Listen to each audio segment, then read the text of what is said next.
Kepolisian Daerah, Polda, Sulawesi Barat, Sulbar, dan jajarannya berhasil mengamankan 41 pelaku premanisme selama 14 hari pelaksanaan operasi pekat, terhitung sejak 1 Mei hingga 14 Mei 2025.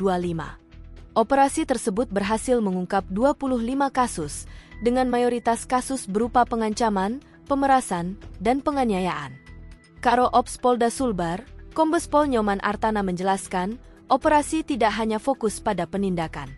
Pihaknya juga melakukan sosialisasi dan edukasi kepada masyarakat, serta patroli rutin di lokasi rawan premanisme seperti pasar, terminal, pelabuhan, tempat parkir, pertokoan dan perusahaan.